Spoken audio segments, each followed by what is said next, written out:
मंगलम भगवान वीरो मंगलम गौतमोनि मंगलम कुंकुंदार्यो जयंगमस्तु मंगलम सर्वमंगलम मंगल्यम सर्वकल्याणकारकम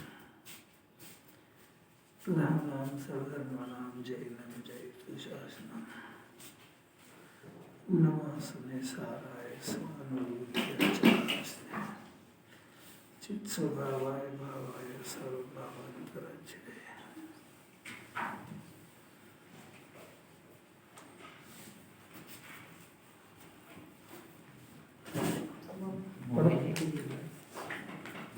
मोबाइल किसके पास है?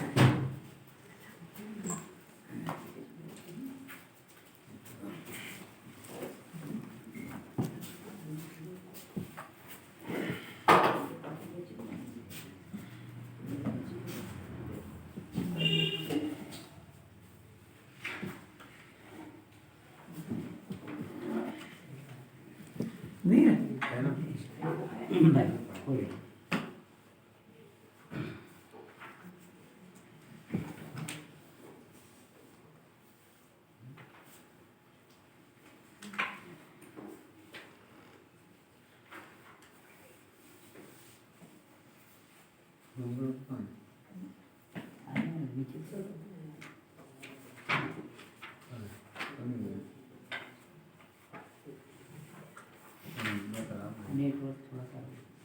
आप वाले में से शुभ राग की रुचि और भव की रुचि है, मोक्ष की रुचि नहीं है।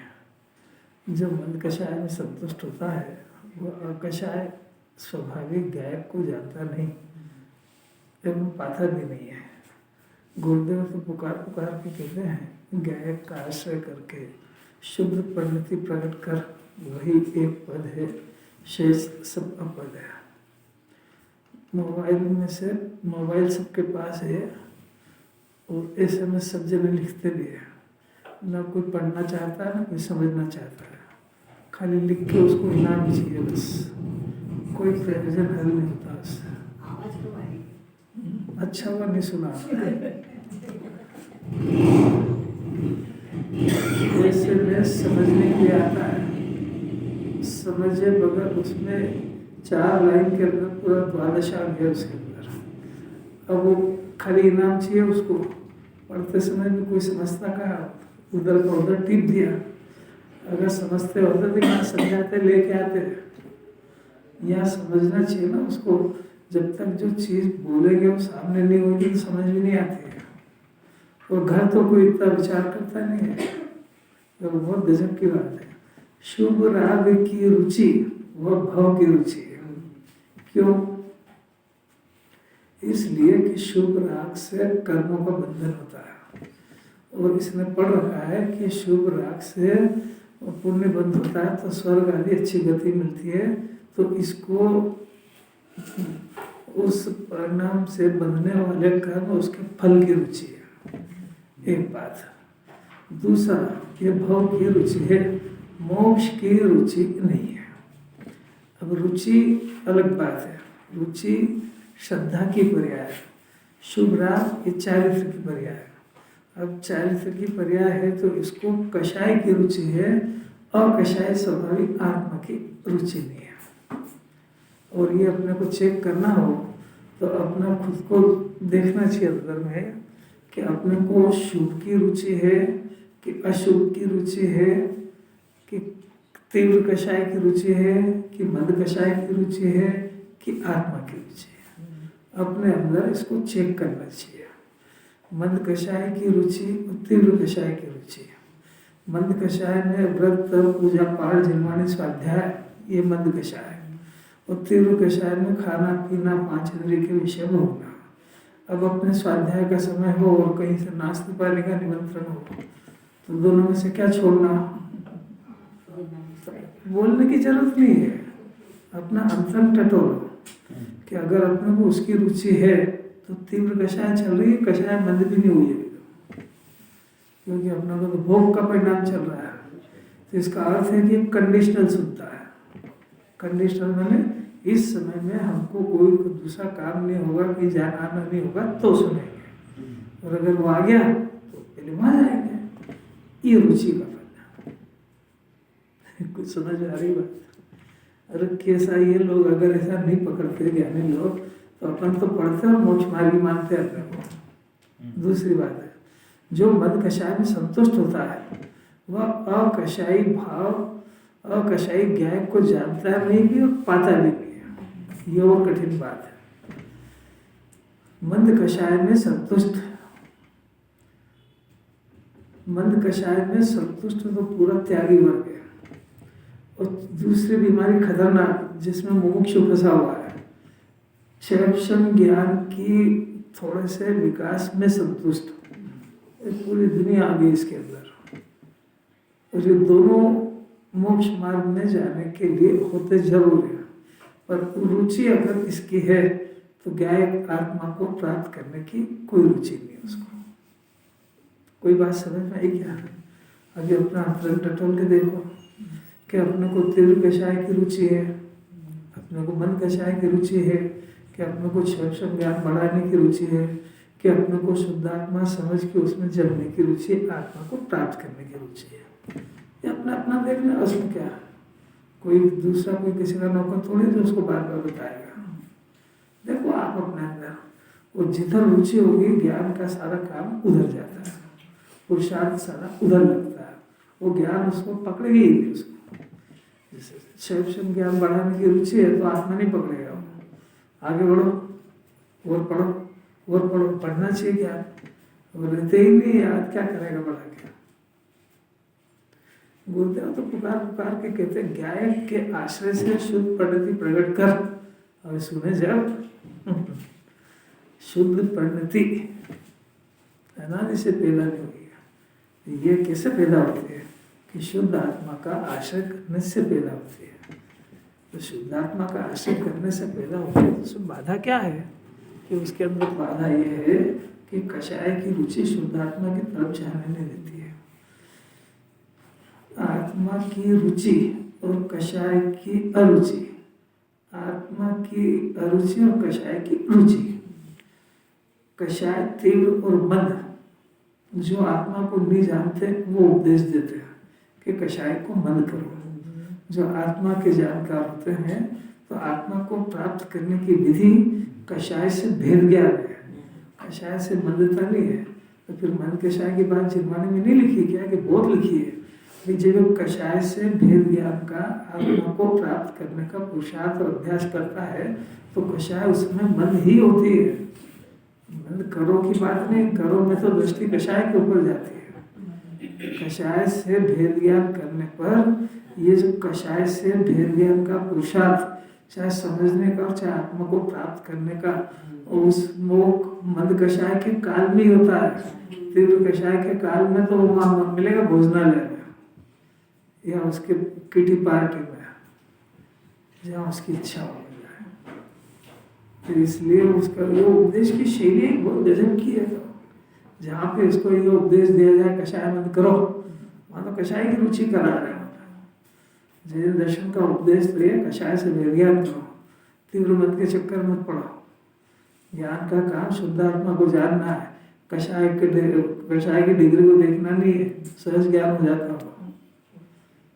कैसी कैसी बात है इंस्पेक्टर साहब, कोई डिफरेंस समझ में आता भी है कि नहीं? कि चाहे जाके गर्दन हिलाया था ना, इसका अर्थ कुछ समझता नहीं है, क्योंकि जिनवाणी सभी जगह थोड़ी सही चलती है। अब देखो श्लोक चल रहा है अपना 204 नंबर का, बहुत अद्भुत श्लोक है। कोई आत्मा के घातक सर्वथा एकांतवादी कर्म को ही कर्ता विचार करके आत्मा के कर्तव्य को उड़ा करके यह आत्मा कथनचित करता है ऐसा कहने वाली अचरित श्रुति को कोपित करते हैं, यानी निर्बाध जिनवाणी की विराधना करते हैं। अभी 204 नंबर के श्लोक से 211-12 नंबर तक के श्लोक में आचार्य श्लोकों के अंदर आचार्य वस्तु स्वरूप को रख रहा है इसमें। तो देखो एक सेट बन देखो 211 नंबर का श्लोक का, तो आपको पता लगेगा कि आचार्य क्या कह रहे हैं। देखो पेज नंबर 500 पेज नंबर 500 श्लोक नंबर 211 मिला? सबको मिल गया? सबको मिल गया? Page number 500 500। सब जने देख लो, फिर मैं पढ़ता हूँ, निकालते लो सब जने शांति से। क्या कहा? 204 से 11-12 नंबर तक के श्लोक में अमृत चंद्राचार्य वस्तु स्वरूप बता रहे। वस्तु स्वरूप यानी आत्मा कर्ता भी है और कथनचित करता है और कथनचित अकर्ता है। यह 6 द्रव्य का स्वरूप है। तो देखो 211 का श्लोकार्थ, वास्तव में परिणाम ही निश्चय से कर्म है। कर्म यानी कार्य। कौन सा? परिणाम। जीव में जो परिणाम होता है वही उसका कार्य। एक बात। और परिणाम अपने आश्रयभूत परिणामी का ही होता है। वो जो परिणाम उत्पन्न होता है वो जिसके आश्रय से हुआ ऐसा परिणामी आत्मा वस्तु स्वरूप है। आत्मा उसके अंदर से जो परिणाम होता है वो परिणाम और परिणामी दोनों अभेद होते हैं। एक बात। परिणाम अपने आश्रयभूत परिणामी का ही होता है, अन्य का नहीं, क्योंकि परिणाम अपने अपने द्रव्य के आश्रित है। अन्य के परिणाम अन्य के आश्रय नहीं होता है। दोनों प्रकार के, भले निर्मल हो कि अशुद्ध हो, दोनों प्रकार के ना। अभी भेद डाला ही नहीं है। जो परिणाम होगा उस आत्मा का ही है। दोनों लेंगे कि तो दोनों ही लेंगे ना, फिर क्या? तो वस्तु स्वरूप यही तो कर रहे हैं कि उसने गलती यही तो करी कि वो अपने को कथनचित परिणामी नहीं मान रहा है। वो ज्यादा जिनवाने सुन के अजीर्ण हो गया। जिनवाने ना करता की धुन लगाई तो वो कह रहा है कि मेरे परिणाम का भी मैं करता नहीं हूँ। उसी को समझा रहे हैं कि परिणाम परिणामी के आश्रय से होता है। जो परिणाम तेरे अंदर होता है वो परिणामी को छोड़ के नहीं होता है। तो नहीं तो फिर ये परिणाम जो मलिन परिणाम है इसका करता कौन दुनिया में? वो स्वयं द्रव्य। तो वो स्वयं द्रव्य मंजूर यही तो करवा रहे हैं। निश्चय की बात लिखी है, निश्चय से द्रव्य कर रहे हैं। निश्चय से वस्तु का स्वरूप बता रहे हैं। वस्तु का स्वरूप निश्चय से माने परम सत्य केवल ज्ञानी परमात्मा के ज्ञान में देखा गया कि जो जो परिणाम हो रहा है वो परिणाम परिणामी के साथ में अभेद है और उस परिणाम का कर्ता वही जीव है। और इसको जो थोड़ी बहुत जिनवाणी पढ़ने से जो भ्रम हुआ कि कर्म का उदय कराता है कोई अन्य कराता है, कि वो तो तीव्र मिथ्या दर्शन है। आत्मा के आश्रय से हो, ये तो ये बोल रहे हैं इसमें। आपको समझ में नहीं आ रहा क्या बोल रहे हो? फिर से पढ़ो जरा। परिणाम ही निश्चय से कर्म है। यानी जीव का एक काम है जो उसके अंदर परिणाम होता है उसका कार्य। मलिन निर्मल की बात नहीं। वो बगैर परिणाम के कभी भी कोई पदार्थ नहीं रहेगा।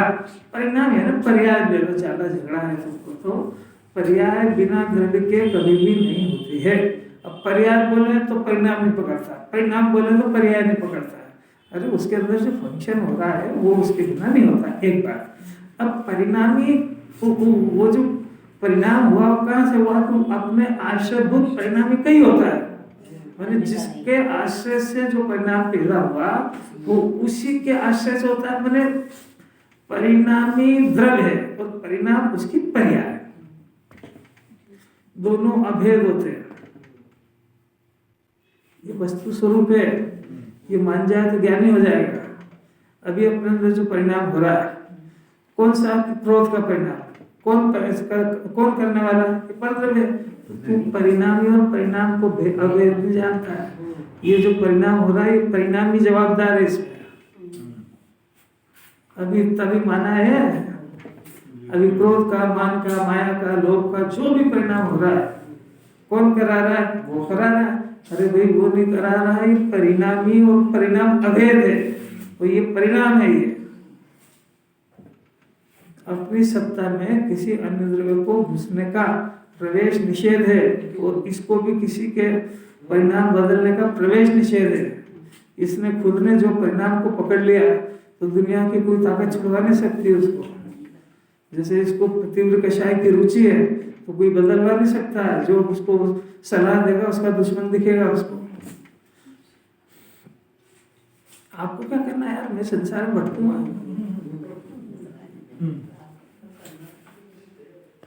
और अभी मैं सुनने नहीं आ रहा हूँ ना यहाँ पे, मेरा हित करना हूँ, आप क्यों कषाय करते हैं?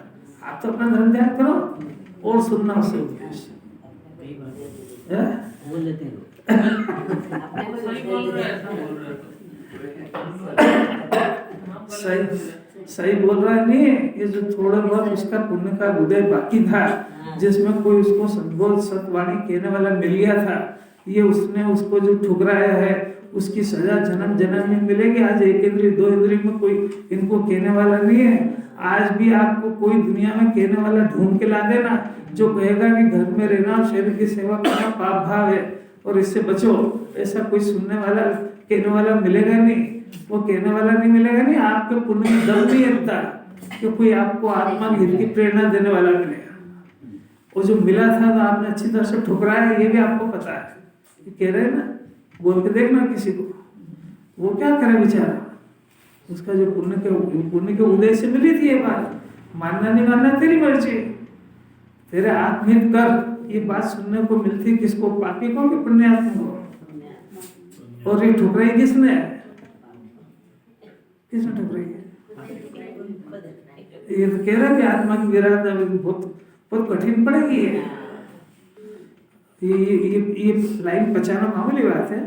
परिणामी परिणाम अभेद होता है, इसलिए इसको आत्मा को परिणाम से परिणामी को अभेद देखो। पहले प्रमाण ना हो फिर नई की बात करेंगे। अभी अपना परिणाम दूसरा करा रहा है तो प्रमाण से भी बाहर चला गया। अब देखो, अन्य के आशय से नहीं होता है। और कर्म दूसरा नियम, कर्म यानी कार्य कर्ता के बिना नहीं होता है। मने जो कार्य हो रहा है तो अधर्म में नहीं हो रहा है। अधर्म मने कोई न कोई इसका करता है। तो ये जो परिणाम हुआ, ये रोटी खाने का परिणाम, ये शास्त्र पढ़ने का परिणाम, ये घर में जाने का परिणाम, ये कार्य हुआ। अब इसका रोटी खाने का परिणाम कि रोटी करा रही कि चोखा करा रहा है कि घर वाले आवाज लगा रहे तो हो रहा है। चलो भोजन तैयार है, वो करा रहे, कर्ता के बिना नहीं होता है। तृष्णा का, क्रोध का, मान का, माया का, लोभ का, मिथ्या दर्शन का, 25 तरह की कषाय का, ये कार्य है, कर्ता के बिना नहीं होता है। कर्ता कर्म में जीव को भ्रांति है, दुखी तो है पर अपने दुख का कारण दूसरे पे सौंपता है। अभी वो जैन दर्शन से बहुत दूर बाहर है। अब देखो जरा, अब तीसरा नियम, वस्तु की एक रूप यानी कुटस्थ स्थिति नहीं होती है। क्यों? क्योंकि वस्तु द्रव्य पर्याय स्वरूप होने से सर्वथा नित्यत्व बाधा सहित है। यानी वस्तु परिणमन स्वभावी है। कोई सोचे कि मैं कोई विकल्प नहीं करूंगा कि वस्तु की एक रूप स्थिति रहती नहीं है, उसकी परिस्थिति बदलती है। तुम किसी भी परिणाम को रोक नहीं सकते हो क्योंकि वस्तु की एक रूप स्थिति नहीं होती है। आपको कुछ समझ में आ रही क्या बात है? वस्तु परिणमन स्वभावी है, उसका स्वभाव ही परिणमना है। शुभ एक जैसा नहीं चलेगा, अशुभ हाँ, नहीं चलेगा, नहीं चलेगा, नहीं चलेगा। नियम है ऐसा। ये जो जिद्दी करता है ना, मैं शुभ शुभ करूंगा, अशुभ, मैं तो शास्त्र के साथ पढ़ूंगा, नहीं पढ़ पाएगा। बीच में कितने गोते लगा के आएगा तो देखना पता ही नहीं है तेरे को। जब थोड़ा होश में सुनेगा तो पता लगेगा, तो लगता है ही नहीं। और जो कोई कह रहा है ना मैं तो 3-3 घंटे स्वाध्याय करता हूँ, वो कितना सही बोल रहा है अपने अंदर से पूछना है। कुंदाचार्य कह रहे हैं कि वस्तु की एक रूप स्थिति नहीं रहती है। शुभ के बाद अशुभ, अशुभ के बाद शुभ, शुभ, वो क्रम चला ही करता है। सिर्फ वस्तु की एक रूप स्थिति केवल ज्ञान होने पर होती है, यानी वो केवल ज्ञान ही चलेगा। अब वो बदलेगा नहीं। जैसे यहाँ शुभ हुआ फिर अशुभ हुआ, अशुभ हुआ फिर शुभ हुआ, वहाँ जो शुद्धोपयोग चला तो शुद्धोपयोग ही चलेगा। वहाँ तो वस्तु कुटस्थ भी रहेगी और परिणाम की एक ही जात रहेगी। वो चूंकि वो परिणाम केवल ज्ञान के पर्याय एक समय की है, तो अगले समय फिर से केवल ज्ञान की आएगी, माने शुद्ध शुद्ध ही चलेगी। और ये शुभ अशुभ, शुभ अशुभ, शुभ शुभ ही चलेगा। वस्तु की ये 3 नियम है। आपने किसी को अभी कुछ कहा, कोई सलाह दी, उसने भी रिजेक्ट कर दी, पर एक रूप स्थिति नहीं रहती है, थोड़ी देर बाद वो बदल जाएगा। या उन्होंने कहा था, सही कहा था, जरूरी नहीं है, पर उस बदलेगा जरूर हो। या तो और तीव्र करेगा और या फिर बदल जाएगा, क्योंकि वस्तु की एक रूप स्थिति रहती ही नहीं है। ये कोई बात आज सुन रहा है तो ये कंटिन्यू रहे, कोई जरूरी नहीं है। आज जिसको जिनवाणी अच्छी लग रही है कल विरोध कर देगा, कोई ठिकाना थोड़ी है इसका। अरे महावीर भगवान के जीव ने तीर्थंकर ऋषभ देव की वाणी को ठुकरा दिया कि नहीं? तो ये जरा सा कुंकुंदाचार्य को माना कर दे तो कौन सी बड़ी बात है? शूरवीर है तो तीर्थंकर की वाणी को ठुकरा दिया। संबंध से देखो तो दादाजी थे, अरे पोता था, तो कोई जरूरी थोड़ी कि पोता दादाजी की माने से ही ऐसा भी तो हो सकता है ना, कितना बार भटकना था। हो सकता है। ये आप कैसे कह रहे हो? अभी वस्तु स्वरूप बता रहे हैं कि वो जीव माने ये कोई जरूरी नहीं है, बस इतनी बात है। तो आपको ऐसा आग्रह नहीं होना चाहिए कि मैंने इसको कुछ कहा तो उसको सुनना चाहिए, ये कोई जरूरी नहीं है, क्योंकि उसका जो परिणाम होगा उसका कर्ता उसका आत्मा है। और दूसरा, वो सुने नहीं सुने वो उसकी एक रूप स्थिति नहीं रहती है। वो यदि आज ये सुन रहा है तो आप इस धोखे में मत रहो कि कल भी आ जाएगा सुनने को, क्योंकि एक रूप स्थिति नहीं रहती। आज वो इस चर्चा को पसंद कर रहा, कल इसी का विरोध कर देगा। एक रूप रहते ही नहीं उसका परिणाम। मतलब जब तक सम्यक दर्शन नहीं हो इसका कोई ठिकाना नहीं है। अब तीसरा स्थिति नहीं होती, क्योंकि द्रव्य पर्याय स्वरूप होने से सर्वथा नित्यत्व बाधा सहित है, माने सर्वथा नित्यत्व में रहेगी। इसलिए वस्तु स्वयं ही अपने परिणाम रूप कर्म की करता है, ये निश्चय सिद्धांत हुआ, ये कभी बदलेगा नहीं। वस्तु स्वरूप बता रहे थे। अब देखो इसके अंदर भी अपना 204 पैदा कथन आता है, पर्याय अपने षटकारक से प्रश्न बनाता है, द्रव्य को निष्क्रिय बताया है। वो सब प्रयोजन है, सब में वो आचार्य का क्या कहना है उसके भाव को पकड़ने का प्रयत्न करना चाहिए। इसी का नाम तो शायद है कि आचार्य कौन सी बात किसी अपेक्षा से कहते हैं, और वो अपेक्षा यदि श्रोता के मन में नहीं समझ पाया, कहने वाले के मंतव्य को अपेक्षा से कहा, उसको नहीं समझ पाया तो ये भ्रष्ट हो जाएगा, उनका तो कुछ नहीं बिगड़ेगा। यही तो सब बातें रोज चल रही है। आत्मा, अब देखना जरा, सुनना ये बात, आत्मा का घातक किसको कहा? आत्मा जिनेन्द्र देव ने अपने शुद्ध आत्मा का स्वरूप कथनचित करता देखा है, कथनचित अकर्ता देखा है। तो तीन बातें आई इसमें। एक, अपने से भिन्न पदार्थ, चेतन और अचेतन, एक बात। एक, अपने अंदर उत्पन्न होने वाला परिणाम, दो बात। और एक, अपना त्रिकाली ज्ञान स्वभाविक आत्मा, ध्रुव, कुटस्थ, अपरिणामी, अकर्ता, ये अपना आत्मा। ठीक है, तीन चीजें आई समझ में। अब इस जीव की बुद्धि अपने से भिन्न पदार्थों की पर्याय को बदलने की होती है कि नहीं? होती है ना। जब तक इसको अपने से भिन्न पदार्थों की कर्ता बुद्धि पाई जाती है, तब तक एक केवल ज्ञानी की वाणी की विराधना करता है। आपको समझ में आ रही है? ये देखो इसमें लिखा है, जिनवाणी की विराधना करते हैं। विराधना करते हैं माने आप जिनवाणी मानते ही नहीं हो। विराधना करते माने क्या होगा कि हम जिन्हें भगवान की बात से सहमत नहीं है, हम अपने से भिन्न पदार्थों के पर्याय को बदल सकते हैं। रोटी हम बना सकते हैं, बच्चे का कैरियर हम कर सकते हैं, किसी को डांट के हम समझा सकते हैं, शरीर की क्रिया हम करते हैं। ये केवल ज्ञानी की वाणी की तीव्र विराधना है, और ये तीव्र कषाय है। क्यों? क्योंकि जिन्हें परमात्मा ने दो द्रव्यों की सत्ता न्यारी न्यारी देखी है, और एक द्रव्य का दूसरे द्रव्य में अत्यंत अभाव है। इसलिए इसको किसी की भी पर्याय को बदलने का अधिकार न ज्ञानी को है और न अज्ञानी को है। इस बात से जो सहमत नहीं है, तो वो जिसकी कर्ता बुद्धि कायम रखता है, तो जिन्हें भगवान की कितनी आराधना करता है। तो वह बिछड़ाया, पूजा करके आया, उसका क्या हुआ? क्या हुआ? तो खाली मक्खन पानी सी करके आया वो, जैन कुल में पैदा हो गया, द्वार के चढ़ा आया, पूजा करे आया, पर वो उनने जो कहा होते एक भी नहीं मान रहा है। एक बात समझ में आई कि अपने को तो इसलिए देखना है कि अपना जीव इस घेरे में नहीं हो बने। ये पर द्रव्य की कर्ता बुद्धि और पर्याय की कर्ता बुद्धि जाने का काल एक ही है, पर पहले बाहर से तो निमट जाए। अगर बाहर की कर्ता बुद्धि को ज्यादा रहेगी, पावर में रहेगी, तो अंदर की कर्ता बुद्धि तोड़ने की बात सुनने ही नहीं देगी वो। बाहर की कर्ता बुद्धि तीव्र कषाय की प्रदाता है। समझ आ रही कि नहीं आ रही कोई बात? ये जिनवाणी ये क्या समझता है तो मैंने सुन ली, मैं सब समझ गया। अरे भाई जिनवाणी कह रही है सुनना ये ज्ञान हुआ, और ज्ञान और श्रद्धा एक साथ होता है।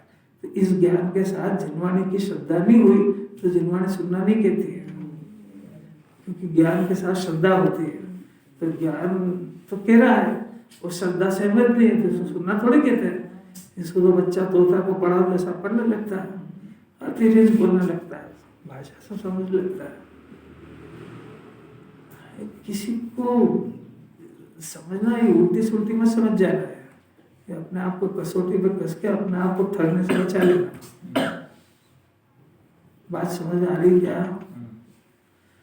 जो जिस जीव को अपने से भिन्न पर द्रव्य की कर्ता बुद्धि ज्यादा माथे पे हो और उसका अंदर श्रद्धा जोर मारेगा कि मेरे बगैर तो काम हो ही नहीं सकता है, मैं ही इसका करता हूँ।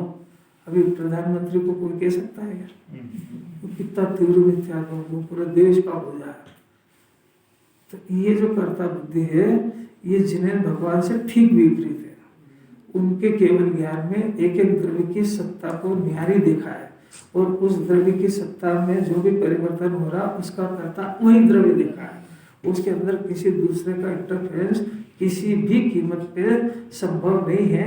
एक जीव दूसरे जीव की पर्याय को बदलने का सर्वथा अकर्ता है, और ये अपने को कथनचित कर्ता मानता, कथनचित अकर्ता मानता है। मैंने किसी समय तो मैं रोटी बना सकता हूँ, किसी समय तो बच्चों के काम कर सकता हूँ, और किसी समय नहीं करता हूँ, आता हूँ। ये तूने बहुत बड़ी गलती करी समझने में।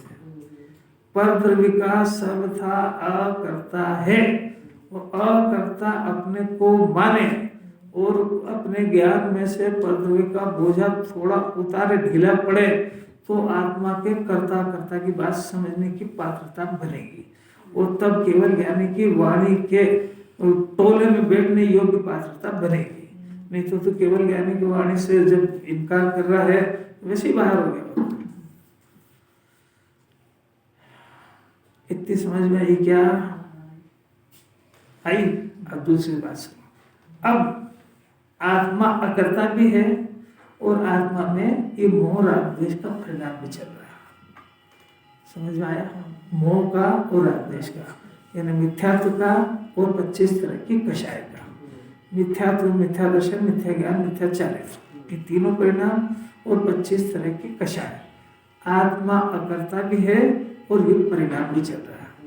अब प्रश्न है कि एक वस्तु स्वरूप आपने धर दिया कि इस आत्मा में होने वाला मिथ्या दर्शन या कषाय का परिणाम, इसका दुनिया में तो कोई करता है नहीं, और आत्मा भी करता नहीं है, और परिणाम की ये तो हो रहा है।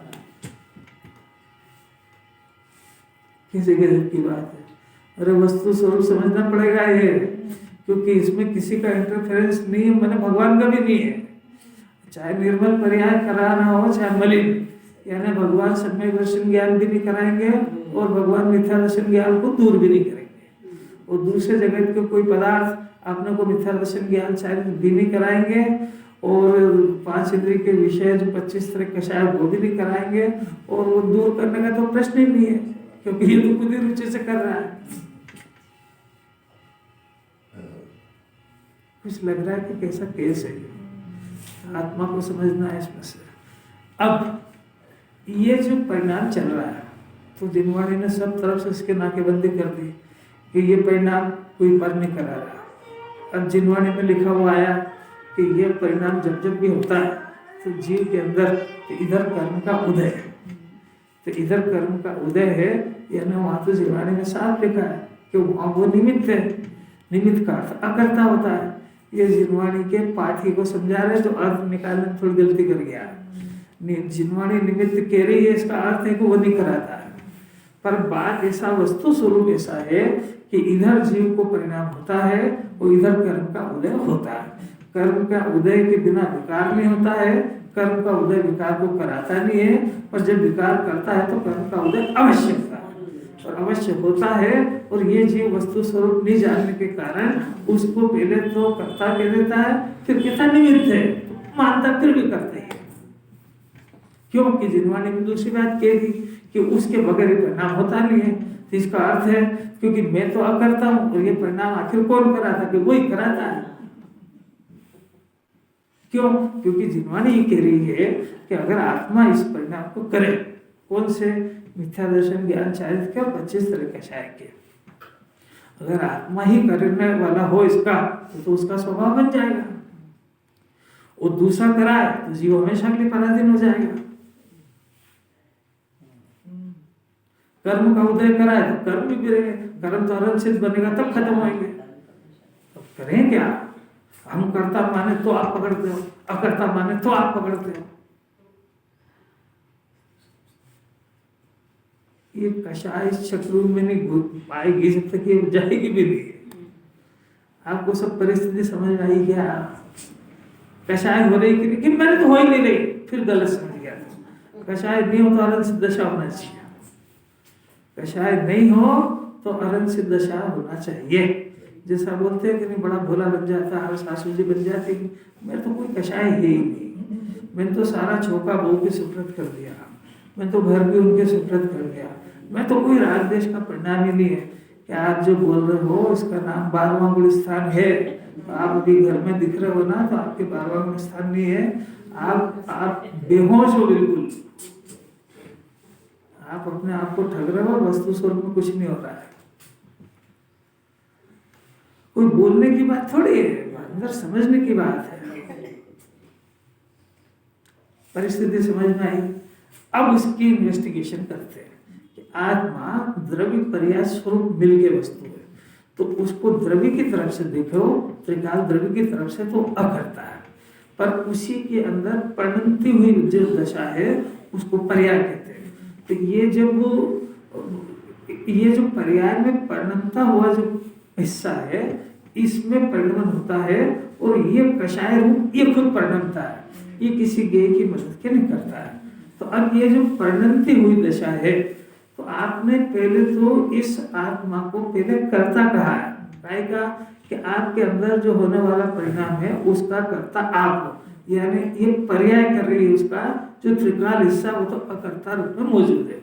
अब उस जब समझाया था तब उसको कहा कि ये परिणाम का कर्ता इसका द्रव्य है। ये जिनवाणी ने क्यों कहा? ये जिनवाणी ने इसलिए कहा कि इस जीव की जो परिणमती हुई दशा है, पर्याय में जो परिणमना हो रहा है, 3 तरह का मिथ्या दर्शन, ज्ञान, चाहे तो 25 तरह की कषाय, ये इसका कर्ता कोई अन्य नहीं है। उसका अन्य की कर्ता बुद्धि तोड़ाने के लिए आत्मा को इसका कर्ता कहा गया है। आपको बात समझ में आ रही क्या? अगर आत्मा को इसका कर्ता नहीं कहेंगे तो दूसरा घुस जाएगा, या तो पर द्रव्य घुस जाएगा या कर्म का उदय घुस जाएगा। अब जब अंदर अपने परिवार में आ गए, अपने घर के अंदर, तो आत्मा का त्रिकाल हिस्सा इस परिणति दशा का कर्ता नहीं है। ये पर्याय अपने शक कारक से विपरीत रूप परिणति है, इसको पर्याय का कर्ता पर्याय है, द्रव्य नहीं है। तो यहाँ पर इस पर्याय को आत्मा का अंश होने से आत्मा का है। तो ये जब तक ये जीव यानी ये पर्याय, जीव माने पर्याय वाला अंश आत्मा ही है वो भी। तो जब तक ये जीव अपने त्रिकाल शुद्ध ज्ञान स्वभावी आत्मा को नहीं जानता है, तब तक ये जो कषाय रूप और मिथ्यात्व रूप परिणमन कर रहा है, ऐसी अज्ञान दशा में कथनचित इनका करता है। 25 तरह की कषाय का ये कथनचित करता है, कथनचित सर्वथा नहीं है। अब कथनचित करता माने सिर्फ अज्ञान दशा में, और जब ये जीव अपने को ज्ञान स्वभावी जान लेता है तो ये कषाय का कोई नष्ट नहीं हो जाती है। ये कषाय का जो ज्ञानी होने के बाद भी 25 कषाय में से 21 कषाय बची है, तो कथनचित करता कथनचित अकर्ता है। वहां भी कथनचित करता ही है, कोई दूसरा नहीं कराता है उसको, वो अकर्ता तो अपने स्वभाव की तरफ से, तो कथनचित करता है और कथनचित अकर्ता है। यानी अज्ञान दशा में करता है और ज्ञानी होने पर अकर्ता है।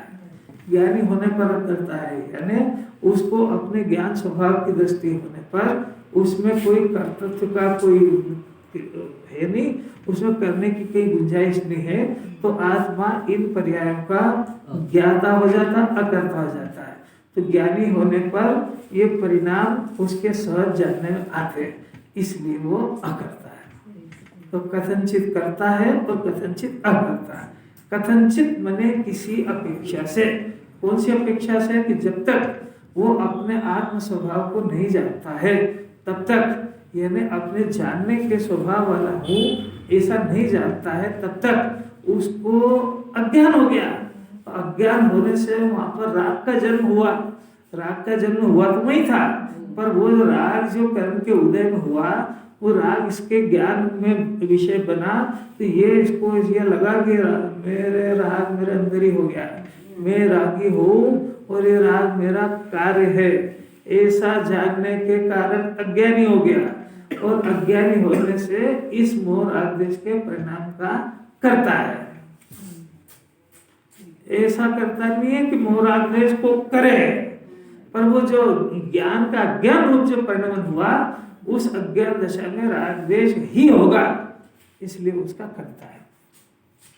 बहुत कठिन और बहुत आएगी बार बार। अभी 13 गाथा दे रहा आचार्य इसी बात की। केवल ज्ञान का कर्ता भी आज वो पर्याय है, इस हिसाब से बताया। और कथनचित करता है, कथनचित करता है मैंने वो पर्याय का भी करता दो तरह के होते हैं, एक फेर फार करे वो करता, और एक यह परिणमति स करता।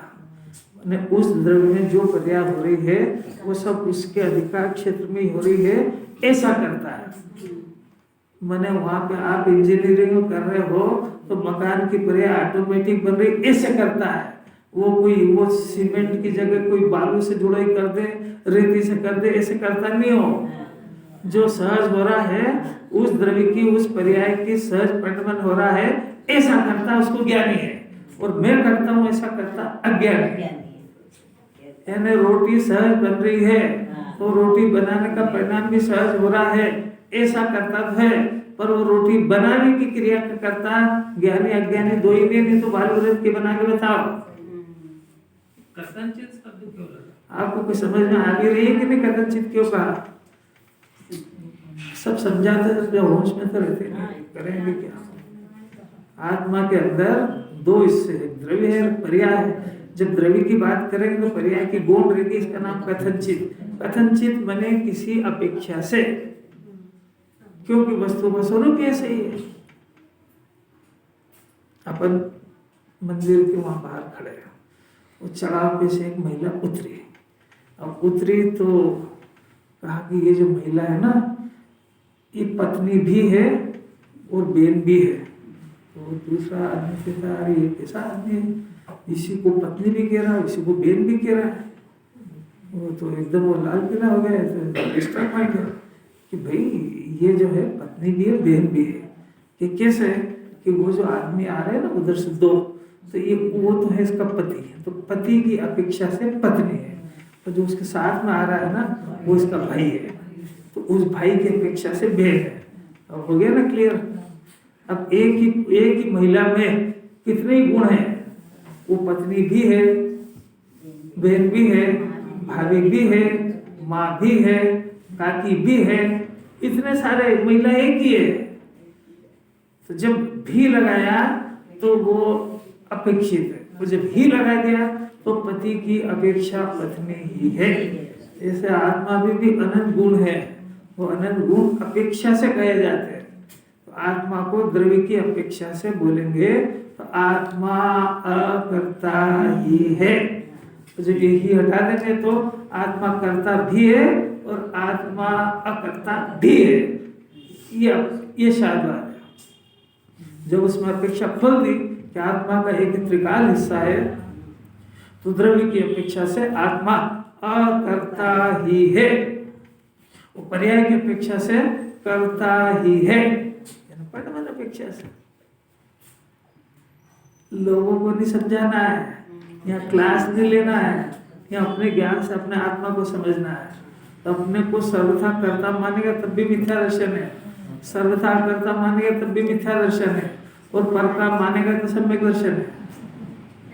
पर का कर्ता मानेगा तो ये बात समझने की बात सुधा खोलेगा। ये जो जीव पर का कर्ता अपने को मानते हैं कह रहा वो भाषा में तो वो बहुत होशियार है, वो मैं थोड़ी बोलता हूँ मानता हूँ। मानना जीव की पर्याय है, बोलना भाषा की पर्याय है, बोलना एक टीपा हुआ ज्ञान है। आ रहा है क्या समझ में आ रहा है? ठगा जाता है बुरी तरह से। को 2000 साल पहले मालूम हो गया कि हमारे में ऐसे विचार चल रहे हैं। कुंदाचार्य को नहीं, हर ज्ञानी को पता है कि अज्ञानी क्या सोचता है। तभी तो लिखी है ये सब बातें, तभी तो लिखी है उन्होंने, पता था तभी तो लिखी। अरे पर ज्ञान कुंदाचार्य तो बहुत ऊंचे परमेश्वर में शामिल हो गए। ज्ञानी भी क्योंकि अज्ञान दशा से निकला हुआ है ना, तो उसको पता है कि मैं जब अज्ञान दशा में था तो मैं क्या क्या सोचता था, तो उसको वो अज्ञानी क्या सोच रहा होगा नहीं मालूम है। तो मुनिराज उस दौर से नहीं गुजरे हैं, और आप जो है आपके घर के बच्चे और बहू, आप उसका अंतर नहीं समझते हो कि ये सेवा कर रहा है तो चाबी के लिए कर रहा है कि अब नहीं समझते हो आप। जब आप ही इतना अज्ञान दशा में इतना समझ जाते हो तो इनसे 3 लोग में जितने मिथ्या दृष्टि है उनका फंक्शन एक जैसा है। उनमें परद्रव्य को अपना मानने की प्रवृत्ति, कषाय की उपादेय की प्रवृत्ति, कर्ता बुद्धि हर एक में पाई जाएगी। घरों में झगड़े क्यों होते हैं? क्योंकि जिस धन के ऊपर पति की निगाह है उसी पे पत्नी की, उसी पे बच्चों की भी है। तो पदार्थ तो एक है, पढ़ने वाले इतने जन हो गए क्यों? क्योंकि सबका एक ही है कि ये अपना कुछ ही है। तो ये हो गया कि नहीं, सारे ज्ञानी को एक ही बात, विषय में सुख बुद्धि सबको है तो सभी झपटेंगे उसके ऊपर। तो सारा ज्ञानी को हो गया कि नहीं? और ज्ञानी से पूछो तो विरक्त हो नहीं, मजा नहीं आ रहा है। घड़ी भी तो चल रही है। ये अपने यहाँ समझने के लिए बैठे हो कि कुछ पढ़ के याद करने के लिए बैठते हो? आप समझने के लिए तो आत्मा का स्वरूप समझो जरा। आत्मा अपना भगवान अकर्ता भी है और कर्ता भी है। कर्ता तो सिर्फ अज्ञान दशा में उस मोह आदेश के परिणाम को स्व जानता है, इसलिए जिनवाणी कर्ता कह रही है उसको, स्वभाव से तो उसका भी अकर्ता है। तो दोनों चीजें अपने ख्याल में होना चाहिए। तो उस जो कर्तव्य चल रहा है उसको दूर करने की विधि अपने आप पता लग जाएगी इसको, कि कुछ नहीं, अकर्ता स्वभाव को देखने से कर्ता बुद्धि खड़ी ही नहीं होती है। नहीं तो कर्ता बुद्धि हटाने के चक्कर में नया बिजनेस खोले गए परिणाम सुधारने का, नहीं ऐसा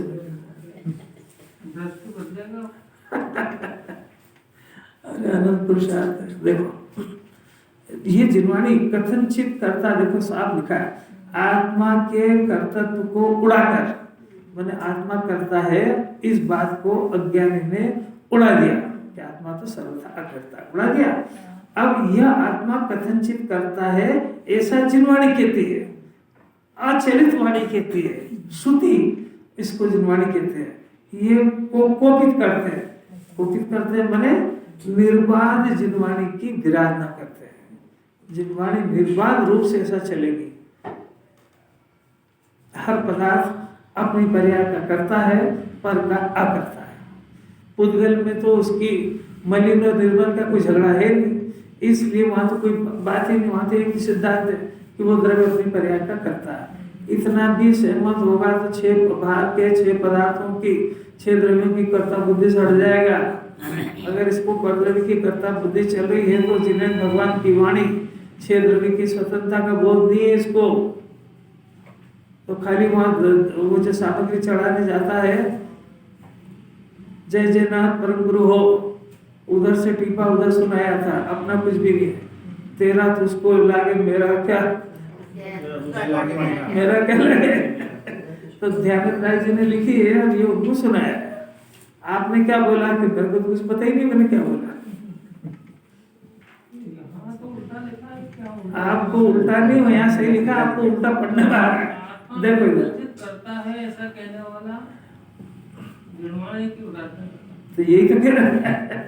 कथनचित बता रहा हूँ, कभी कथनचित है। अब देखो, अब जिनकी बुद्धि तीव्र मोह से मुद्रित हो गई, ऐसे उन आत्मघातकों के ज्ञान की संशुद्धि के लिए 13 गाथा आचार्य देंगे। वो जो आत्मा का घातक है ना, वो जो परिणाम है उनकी बुद्धि के सुधार के लिए आचार्य कह रहे हैं। सुधर जाएगी, तो इसके लिए वस्तु स्थिति कहते हैं। वस्तु स्थिति कहते हैं जिस वस्तु स्थिति ने शादवाद के प्रतिबंध से विजय प्राप्त कर ली, अर्थात जो वस्तु स्थिति शादवाद रूप नियम से निर्बाधतया सिद्ध होती है। आत्मा अज्ञान दशा के अंदर अपने मलिन परिणाम मिथ्या दर्शन ज्ञान चारित्र के 25 तरह की कषाय का करता, कथनचित माने अज्ञान दशा में इसका करता है। ज्ञानी होने पर वो इसका द्रव्य दृष्टि से तो करता है ही सही, पर्याय में भी इसका ज्ञाता हो गया है।